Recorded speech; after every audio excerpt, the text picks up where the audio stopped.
video, the students are using math manipulators, MABs, to add sets of numbers.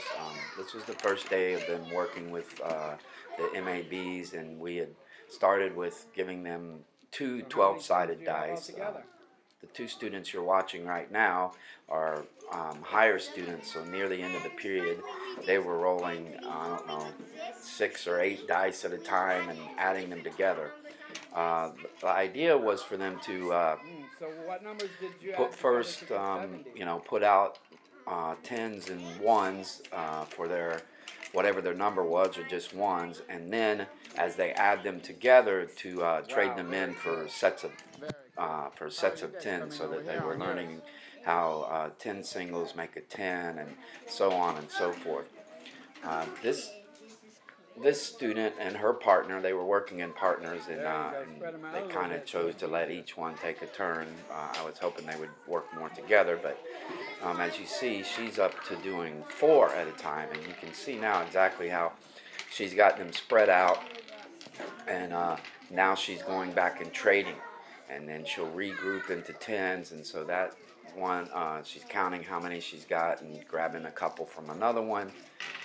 And now she'll group into another 10, and now she can easily see how many her 4 dice altogether is.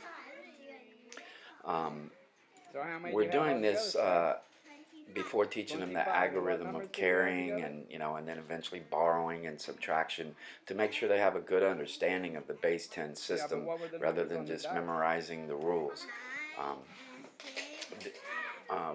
When we're doing things like this, it's easy to differentiate from the higher level and the lower level students. As you can see, the 2 boys in the background, they have a bunch, and then so we move on to these next 2 girls. They're in kind of in the middle range, like you saw with the last 2. They're up to working with 4 dice.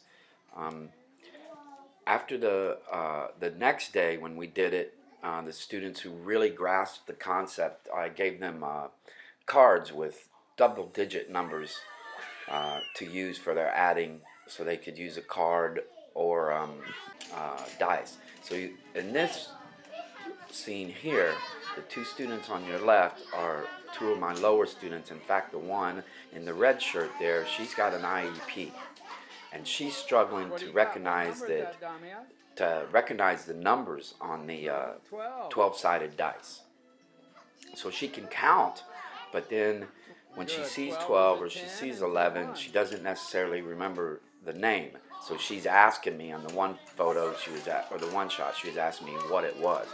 And if you look to the far right, you can see these girls now. This is the second day, and they have cards with double-digit numbers, so they're working now with a lot bigger numbers. And now the little boy there, he's got his own system. He's kind of unique to watch. He's understanding it now. He's up to like 3 or 4 dice. This is the second day that they've done it.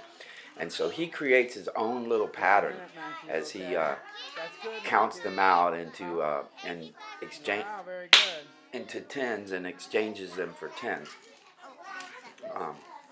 But he really made some good progress, and as you can see, the little girl there, she keeps asking me questions about which number it is, and then I'm asking her, well, what comes after 11 or what comes after 12.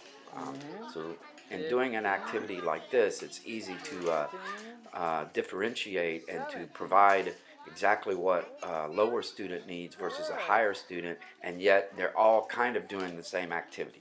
And you see she's only got 2 dice. This is the way, and now you can see he's almost done, and look, he's adding it up in his head. See how excited he was when he got the right number. Thank you.